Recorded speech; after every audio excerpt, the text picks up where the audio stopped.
Isabel Silva এই মুহূর্তে পৃথিবীর সবচেয়ে দুঃখী মা সম্ভবত তিনি। ছোট্ট একটা জায়গায় আউটস্কার্টস অফ পোর্তো গন্দেমার বলে একটা ছোট জায়গায় থাকেন তিনি কে?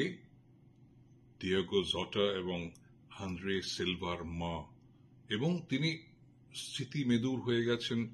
স্মৃতিচারণা করতে গিয়ে বলেছেন যে ডিয়েগো জটা কোনোদিনও প্রবলেম চাইল্ড ছিল না, দারিদ্র ছিল, এবং he never asked for anything more because he knew that we can't afford it.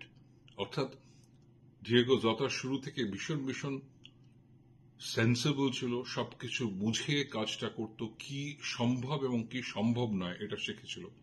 এবং সবচেয়ে ইম্পর্টেন্ট তার বাবা জোয়াকিম সিলভা এবং মা অবশ্যই তাদের ভীষণ ভীষণ সাপোর্ট করেছেন। দ্য ফ্যামিলি ভ্যালুসটা ভীষণ ইম্পর্টেন্ট ছিল ডিয়েগোর কাছে। এবং তারপরে 3 বছর তার জন্মর পরে তার ভাই জন্মায় অ্যান্ড্রে, এবং দুজনে একসঙ্গে বেড়ে উঠেছে, তাদের স্বপ্ন সবকিছু। এবং তিনি বলেছেন যে বন্ধুরা যখন পার্টি করতে যাচ্ছে, নাইট ক্লাবে যাচ্ছে, ডিয়েগো বাড়িতে থেকে ফ্যামিলির সঙ্গে টাইম পাস করত। ও প্রথম প্লে স্টেশনটা কেনে অনেক পরে, যখন পোর্টোয় গিয়ে ও জয়েন করেছিল, এবং সেখানেও বন্ধুরা নাইট ক্লাবে যেত, পার্টি করত।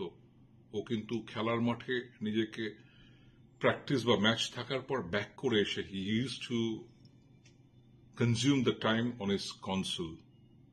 তো যে মানুষটা আজকের কখনো জীবনে কিছু চায়নি, সে আজকের শুধু গোটা বিশ্বের, গোটা পৃথিবীর ফুটবল প্রেমী শুধু নয়, যারা স্পোর্ট ভালোবাসেন তাদের উজাড় করা ভালোবাসা পাচ্ছেন। সুতরাং কিছু না চাইলেই বোধহয় সবচেয়ে বেশি কিছু পাওয়া যায়।